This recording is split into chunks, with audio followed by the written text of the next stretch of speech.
Doctor said you were 3 or 4 days away from death. I would become a danger to myself. I had a couple of policemen turn up to the house, 5 firemen. They woke up in a psychiatric hospital.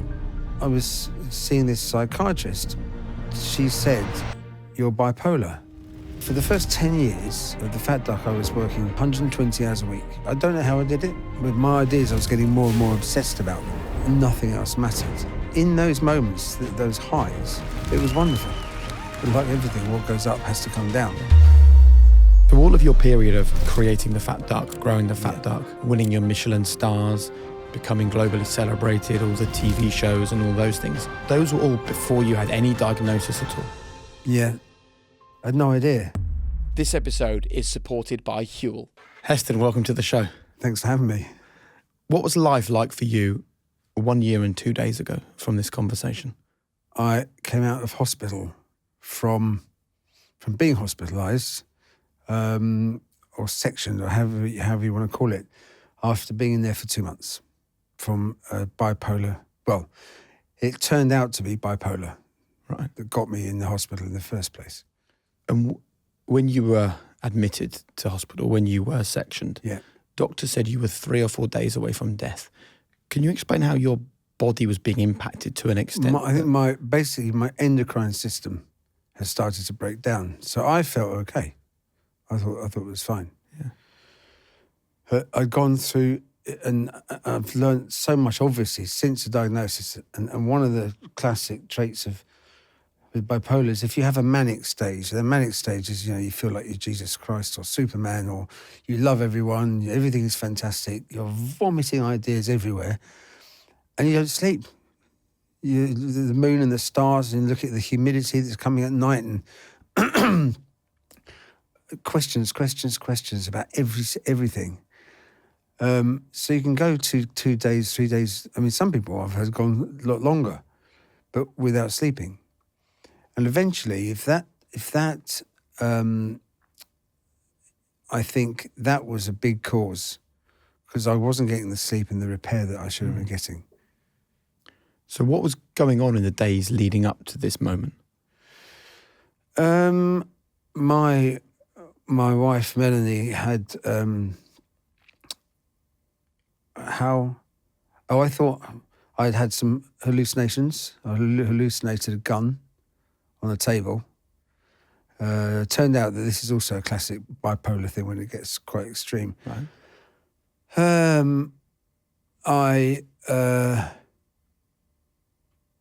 I was getting, with my ideas, I was getting more and more obsessed about them. Right. So like nothing else mattered. And I think I was, it was just manic. But in those moments, those highs, it was wonderful. But like everything, what goes up has to come down. Yeah. And these you could call them very positive manic stages, can then fall into, they will, the more sort of high you are, the more the low comes, or the higher your manic moments are. And I got, in the end, my wife said I would become a danger to myself, right, and to the people that care for me, around me. So she arranged it so that I had a couple of policemen turn up to the house, 5 firemen, a doctor, an assistant. They basically injected me and took me. I woke up in a psychiatric hospital. I didn't know where I was. What it took me after it was, my wife couldn't see me for the first, I think, 2 days, and then I started to know. And then I was seeing this psychiatrist, and she said, "You're bipolar."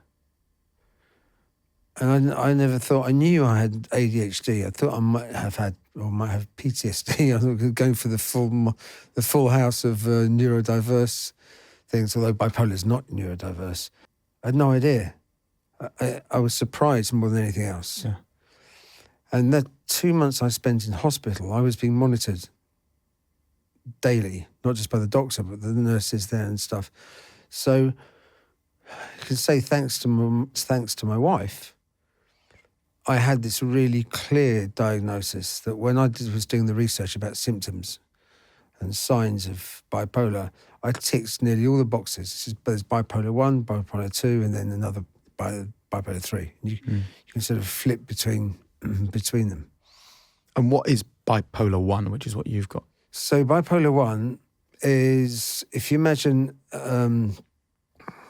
bipolar 2, let's say you've got a graph where this is energy levels and this is time. Yeah. The general sort of average energy levels, let's say, are here. Bipolar 1, it goes up, but then drops down for long periods of time. Right. So you get long bouts of depression. That's bipolar 2. Bipolar 1, the energy level, it goes up higher, but then crashes down. The downs they're not as long as the ones of bipolar 2. So joining the dots going backwards, when do you remember first having these periods of mania followed by a crash? Well, the funny thing is, as time goes by, since me coming out of hospital, I've been looking further and further back when I was younger. When I was in my late teens or early 20s, I had a good level of road rage, for example. I'd get really angry at people in the car. I think I was Knight Rider. But I think what kept it at bay, my bipolar and my ADHD, although the ADHD I had to work at it a lot was in the kitchen, was I did between 15 and 20 years of kickboxing and ran a club for a period of time. And then I only had a short gap and then I went into the kitchen. So I was training, I don't know, a dozen hours a week or something with kickboxing, which creates a really good framework to anchor the bipolar and ADHD. Right. And then I was in the kitchen and it was my first paid job as a chef was opening the Fat Duck. So I was really rather naive. I had no idea how hard it was going to be, but I had a drive and I wanted to cook. Right. So I think that also inhibited or it kept at bay my bipolar and ADHD. And it's hard to know which ones, with bipolar, ADHD, what a driving force is. So when first I opened the Duck, for the first 10 years of the Fat Duck, I was working 120 hours a week, just sleeping about 20 hours a week. I don't know how I did it. Wow. Was that bipolar? Was it that I had no choice because I'd opened the restaurant? But also, was it because my drive of wanting to cook? And ADHD, one really positive thing with ADHD is if you find something you love doing, you can hyper-focus with it, as opposed to going all over the show. I remember once we had a lemon tart on the menu. So when the menu was very simple. There was only me and another person in the kitchen. Anyway, we had a lemon tart, and to make the brulee, the crisp sugar on the top of the lemon tart, sprinkle some sugar and then brulee it with a blowtorch. Yeah. So I got the blowtorch, I turned the gas on, I walked over to the sink, and I turned on the cold tap. And I remember thinking, this is straight out of Alice in Wonderland. You can't possibly light a blowtorch with the hot tap, with hot water. You have to light it with cold water. Now, was that delirium through lack of sleep, through just working so much? Was that an ADHD moment? I mean, classic ADHD moments are like finding your phone in the fridge. So if I've lost my phone, I will look in places that maybe many people wouldn't look. So it wouldn't have been the first time I'd left it in the fridge. This podcast is sponsored by Huel, the world's leading complete nutrition brand. And Huel is a perfectly balanced meal. Their ready-to-drink Black Edition, which I love. This one's chocolate flavour. It contains 26 vitamins and minerals, as well as 35 grams of protein. I love the taste. It leaves me feeling full for ages. It also means that if I need to grab a meal on the go, I can. And I know it's going to leave me satisfied with everything I need from a complete meal. So it saves me time, it saves me money, and it tastes great. If you'd like to get involved, I've got an offer for you. All you need to do is head to huel.com and use the code HP for 10% off and a free gift for new customers. That's the code HP at huel.com for 10% off and a free gift. These different states of either having mania or having a crash or existing as you did with ADHD and bipolar, obviously it carries a cost, like trying to light a blowtorch with a cold tap, right? Yeah. So how were you able to still be so incredibly creative, successful, dynamic, build your business, build your brand? I think I think that when you get to a level of delirium, you start getting into an altered state. Right. And in those altered states, you can see things differently. I don't know if you had the feeling before where you were so tired, but then you break through that tiredness, and you behave differently. Have you had that? Yeah, I'm just checking that you're looking at me like, oh my God, what's this idiot telling me now? No, I've been there. Yeah. So it is an altered state, and in that altered state, then imagination and creativity, I think, flows. But you can also argue that neurodiverse is an altered state. So ADHD, for example, there are moments, with people with ADHD don't always have all the symptoms at the same time. But I know there's moments where my head's it's like a tumble dryer. And just to focus on one thing, to find something to take my mind off, I think mind off my spinning head, and sometimes packing a bag to leave the house. If you're not careful, you pack a whole load of completely irrelevant, useless objects. So it's that awareness, and that's why I think the diagnosis is so important. It's so important. Then you can do something about it. And it's not even in my when I crashed after a manic phase. It wasn't for long, but I kind of enjoyed it. But then I realised it's not fair. It's not fair. I'm not being kind to myself. And most importantly, it reflects I'm not being kind to the people that love me. Yeah. And care for me. And that just it wasn't right. So all of your period of creating the fat duck, growing the fat duck, winning your Michelin stars, becoming globally celebrated, all the TV shows and all those things, those were all before you had any diagnosis at all? Any diagnosis at all. So was there chaos surrounding you during those years? It depends from what perspective you're looking at it. The early, around about 2000 and, let's say 202/3 to 2, that 4 years after that, was when I was, for whatever reason, my creativity and imagination were going mad. The fat duck, the kitchen was tiny, and I think because it was so squeezed in, and it was compartmentalised. So I hyper-focused on the small stuff because I wanted to know if I had a big, expensive, gastronomic kitchen, I don't think it would have been the same thing. I wanted to ask these questions. Why do eggs make your soufflés rise? Why does toast go brown when you toast it? Many questions, which I don't think that. So within the realms of the kitchen of the duck, all my energy was being channeled or funneled into the sort of more minutiae of cooking and food. And was that because you loved it? You had a real passion for what you were doing? I loved it. Absolutely loved it. Can you take us to a period where you were creating a dish? I'd love to know what the dish was and what the feeling was like for you as you built this thing. Because some of the dishes taken a couple of years to get on the menu, and then they change. So there's always tweaking and tweaking. I remember Okay, here's one. My first book was called Family Food, and it's about getting kids in the kitchen cooking with parents, but the parents can learn from the kids. When they're younger, they don't have,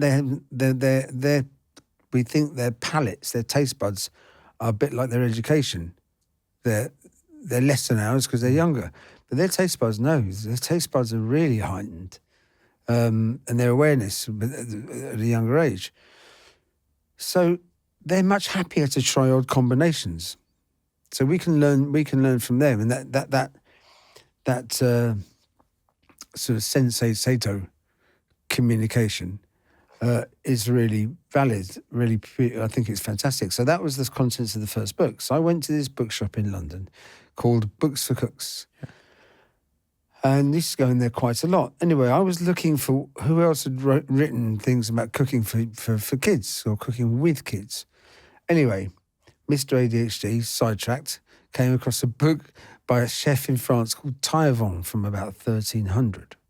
And in this book, the book fell open. It was a translation of the manuscript, French manuscript, a recipe saying how to roast a chicken and bring it back to life. So I later found out, by the way, what the recipe I'm going to tell you, it never existed. I mean, it was so chefs trying to show off to other chefs by putting these things in the book. Right. But the recipe was as follows. You take a live chicken, you pluck it while it's alive, you brush its skin with saffron and wheat germ and dripping so it looks like it's been roasted. Then you put its head under its belly, tuck it under, and you can rock it to sleep. Apparently, it's possible to rock a chicken to sleep. Never tried it. And you put it on a plate with 2 roasted chickens. Then imagine you've got your big dining room with a massive long table and a huge fireplace. Maybe there's a court jester dancing around. And you place down the chickens. 2 of them have been roasted and the other one looks like it's been roasted. And you start carving one of the roasted chickens, and the chicken that's been rocked to sleep wakes up and goes, "Wah!" runs down the table. And in the recipe, it said upsetting goblets and whatnot. I thought, why do we think that creativity is a modern thing, imagination and creativity? Because without imagination, nothing would exist. And there was the use of sound, the clucking noise. I forgot a key element to this. Go on. How does the chicken make the clucking noise?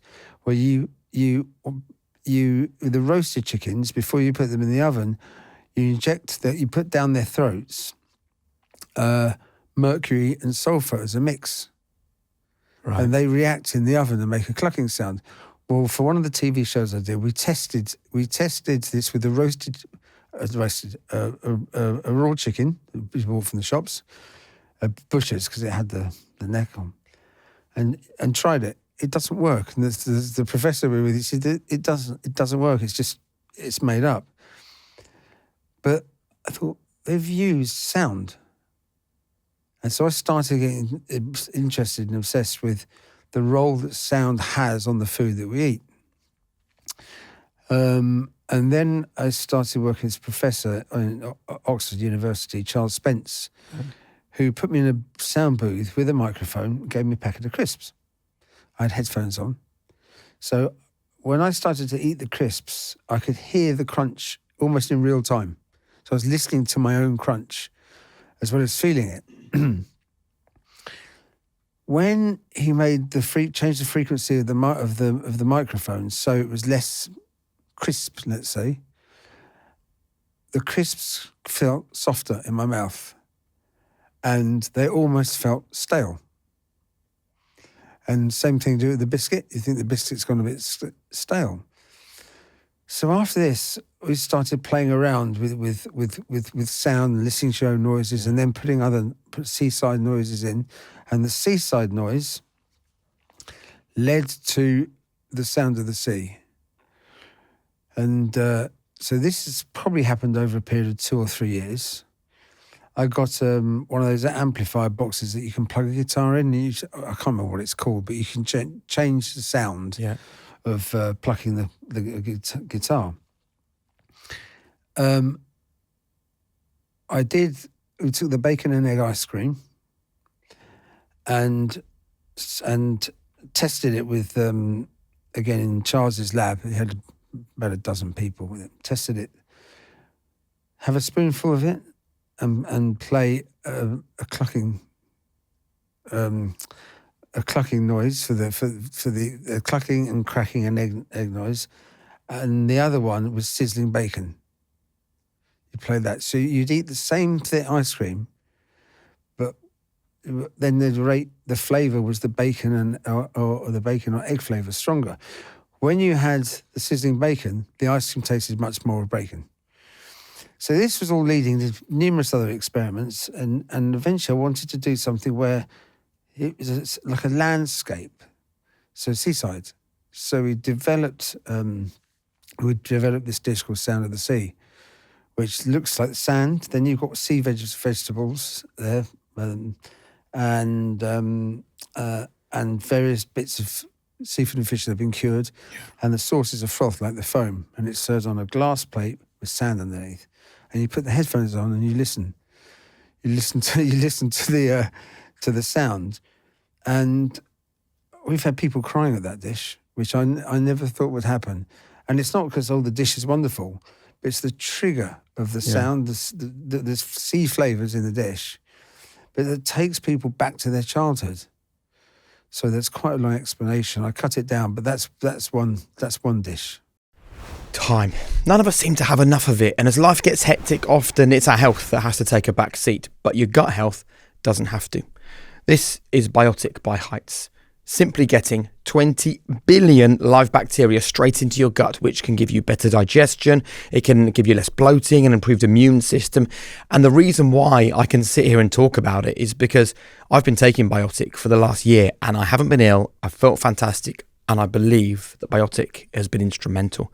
1 capsule a day, no refrigeration needed, it's hassle-free, it's travel-friendly, and that's good for me because my schedule can be crazy. But this is a simple hack, a simple habit that I can take anytime, anywhere. So if you're looking to reach your heights, just like the high performers that I have on my show, then I recommend Heights to you. Just go to heights.com/HP and you'll get 20% off. That's heights.com/HP, or use the code HP20 at checkout for 20% off your first order. I think your gut will thank you for it. I think it's fascinating, and it leads me to wonder whether being neurodivergent is why you obsessed about these things to such a degree. I think you could argue that ADHD and small kitchen, hyperfocus, obsessed about food and cooking, what happens when we cook, and all of those things together, I think ADHD played a really major part of that. And I don't know how many people who have got ADHD, but then they haven't had the diagnosis. Maybe it can be a bit lost because you don't know if it's really about finding something that you love. And me, I realised I'm not in the restaurant business, it's the business of emotion. And the importance of imagination. There was an amazing guy, I don't know if you came across him, but it was Ken Robinson, Sir Ken Robinson. Amazing. The late Sir Ken Robinson. Late Sir Ken Robinson. After he died, it's funny, Katie's daughter called their cat Heston, which was amazing. When I met him, it was amazing. He was one of the people I wanted to meet before I died. And we became friends. And after his death, they asked 5 people to finish this sentence. Imagine if. I think Hugh Jackman put, imagine if we lived in a world without family and stuff. Mine was, imagine if we lived in a world without imagination. You can't imagine it. We wouldn't be we're sitting here with clothes and lights, and microphone, podcasts, language, everything. And it's and that's the state. Imagination leads to creativity. But I do think, as I said, neurodiverse is finding something you love to do. Yeah. When you are having a mania episode and your imagination is on fire, it's flying, you know, as you described at the start of this episode, vomiting ideas. How does it feel? No, I think it's exhausting for people around me. Right. But for myself, no. Admittedly, because I came out of the hospital a year ago, so it takes a couple of years to stabilise. And my medication has had an effect. I'm sort of something like 90% down on my medication from being in the hospital. Right. So I go and see them once a month, and they're tweaking my meds. I put a lot of weight on with that medication. Also, I calmed down. So for a period of time, I was a bit like a zombie. Right. And I still don't have the energy that I had before, but I've got to be patient because I'm a year down the line. Yeah. And the doctor just keeps on, but every now and then he just tweaks it. So, I'm definitely much more calm. I would like to return to the great elements of my manic imagination. That's why I said I don't want to lose that. Yeah. It's just been suppressed at the moment, from the medication. So you're not mourning the loss of the Heston before this episode? No, I think because I have to weigh up the calmer side. Because that wonderful imagination, when it flicks the other side, it can get into anger. Right. And it's a bit like a toddler that's running around laughing, playing, having a great time. And then something happens, and then we say, they're overtired, and they start having a scream. It's a bit like that, really. And I said to you earlier, I've just remembered another thing. I thought, since when I did an interview for Newsnight, we've had loads of letters coming in, which is wonderful. And there's one letter this woman said at one point she thought the TV was talking to her. And I burst out laughing because I've the same thing. Really? Yeah. What would it be saying, or what? Well, I think my wife said some of it might have been sparked off by I'd be looking research YouTube clips. It might be on. It could be on evolution. It could be on theoretical physics. Really interesting stuff like that. But if I'm looking at short films, and I'm looking at a lot of them, then the algorithms of YouTube would then throw things up.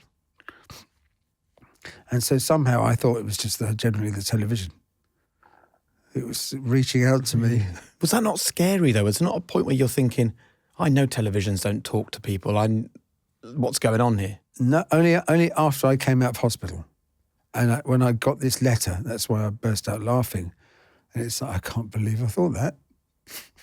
That's amazing. So it's obviously important to you to have these conversations, right? Because of the many other people who haven't had a diagnosis but need to hear this. Talking about it and talking to others about it.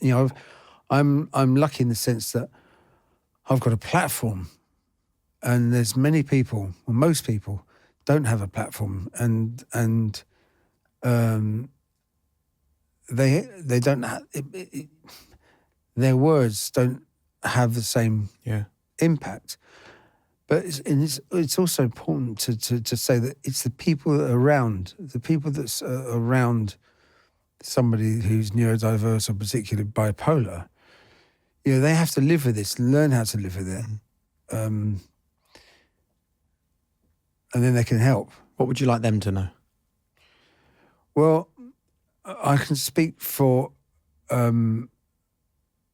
want them to know when a moment of manic mania is happening.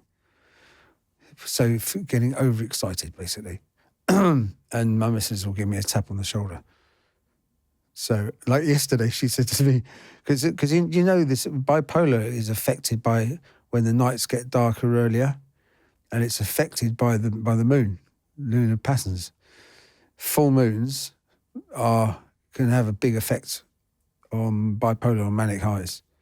And I think yesterday was a wolf moon, big full moon. So she told me this. Okay, that's a tap on the shoulder for me. Yeah. So just in case. And when you were sectioned, am I right in thinking that Melanie watched things unfolding over the security cameras? She saw over the yes. I only found that out a couple of months ago, actually. But she was checking, but she had to stay away. For her to be able to make the decision must have been really difficult. Explain what you mean. Or make the decision to have me sectioned for my benefit. What would you like to say to her? I say it all the time. Thank you, superstar. I mean, it couldn't have gone on any longer. Put it that way. Well, I would have done damage to myself. Look, I know it's not an easy thing to talk about, but I think the reason why I feel it's so important is that I don't believe. Well, I know I've never met anyone who tells me they're bipolar. Right? Yeah. I don't know whether many people have now come up to you in the street and said the same thing.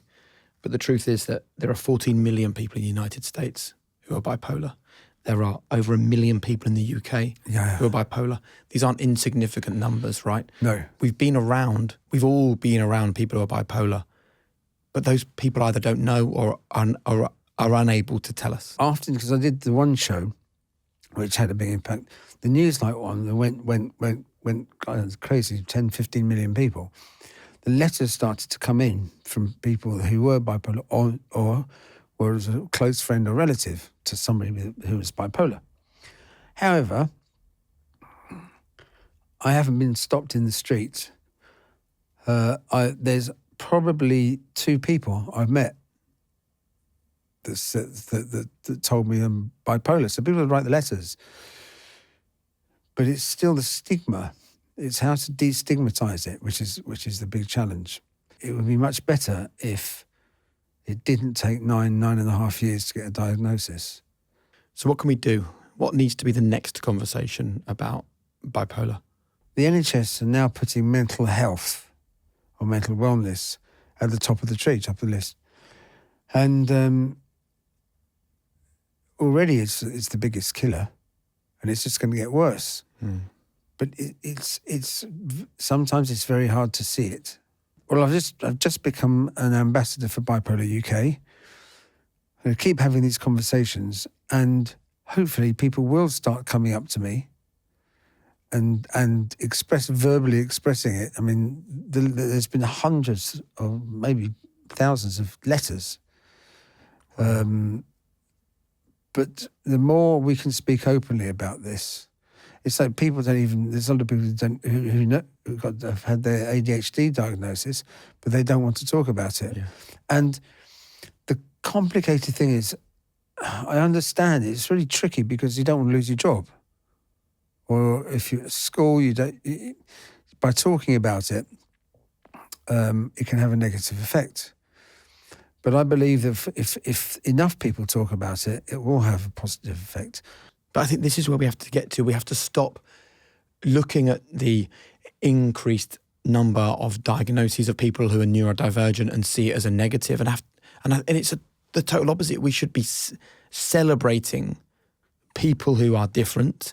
Yes. Celebrating the power that people who are neurodiverse can bring to society. I mean, there's that great phrase, isn't there, that neurodivergent people are the people that will change the world and have changed the world. And I think it's absolutely right. I think probably 80% of the people who have sat in your chair and have been a guest on High Performance are on the spectrum in some way or neurodivergent in some way. Yeah, and I think it's the similar figures in the kitchen. Definitely. Definitely. It's like loud noises is another thing that... that you struggle with. A Harley Davidson going by. Oh my God, that's pain. It's like an invasion of my hearing. And I don't know, I'm hypersensitive in terms of smell, all of the senses. But that's been magnified by my interest in the whole multi-sensory world that I've kind of created. So, like, if you can train your nose, you can train yourself to smell things that other people can't smell. You can.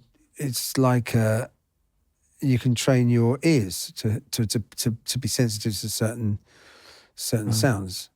And I think a lot of people in the neurodiverse range are sensory wise. They are hypersensitive. I want to talk to you about a few life lessons you've picked up along the way. Yes, Because you are a true artist, a maverick, a genius. You've been called all of those things over the years. I love the phrase, every child is born an artist.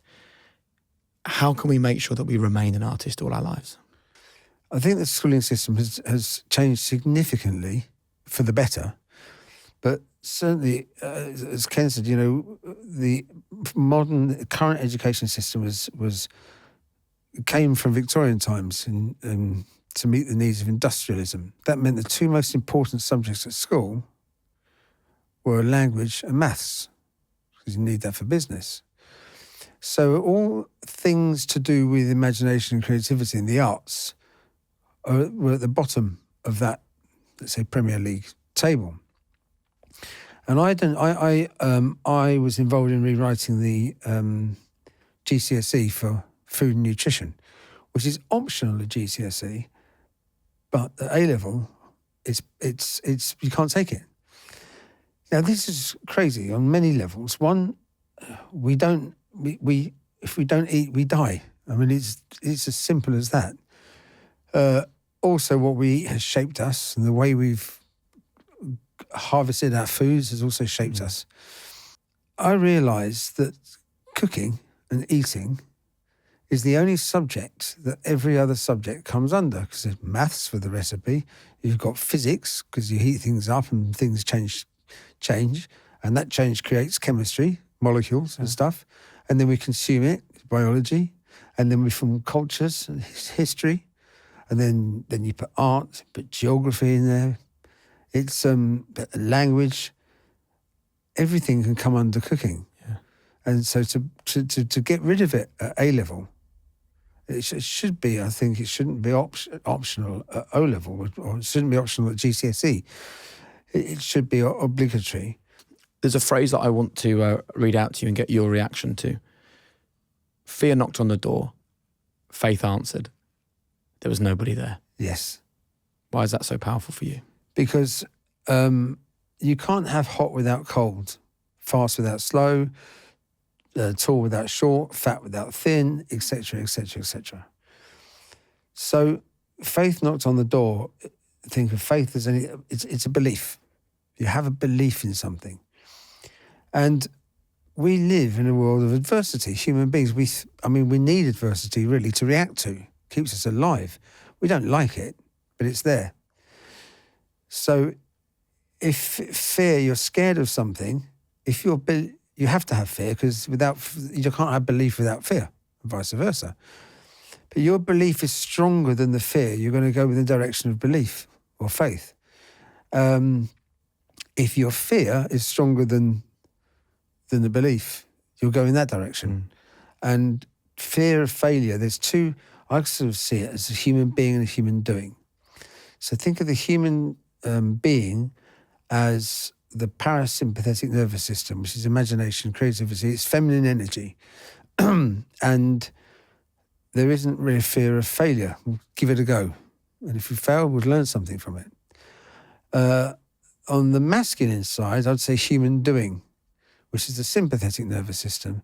And that is in productivity or production. You need it also in teamwork. But there is a fear of failure there. But both of those sides are really important. They bounce off each other. Have you found balance? Balance, if you take fast and slow, I think what people think, they think balance is, I'm right in the middle of fast and slow. It's like I'm flatlining it, straight line. But life doesn't work like that. Life throws us all sorts of things, and then we respond. And it's the response to lots of these things that make us who we are. for people that have listened to this really engaging, honest, open, powerful conversation, what would you like to leave ringing in their ears for living their own high-performance life? Find something you love to do. It's amazing what's out there to discover. And I think because food and cooking and eating is just about the most complex thing the human body does. It gave me, I didn't realise how much was behind that. It gave me the opportunity to look at all the senses and emotions. So my world was, well, it still is such a massive world that there's no sort of end to it. I love it. And look, I know you're still in the recovery phase from what happened a year ago. Yes. Do you plan? Do you know what you'd still love to do? For me, there's nothing like imagination when it comes off. There's that feeling of just like that little bliss moment with a massive smile that has achieved something. So you're going to look for those moments, right? I'm going to look for those moments, yes. I believe you'll find them, and I hope you do, because your imagination brought so much to so many people, not least yourself. I hope you can find a path back to it. Yes, I will. I will, and I am. Good. Thanks, man. Thanks. Struggling to find the motivation? Try this instead. Take it professionally, not personally. Why are we postponing love and community and friendship? I'm not worried if anyone fails, as long as we are changing things for the good. To have those kinds of friendships, I think, are absolutely essential to being what we would call a high-performance human being.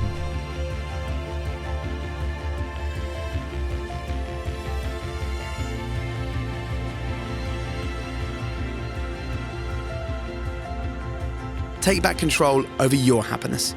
Give the High Performance app a try, then see how you feel.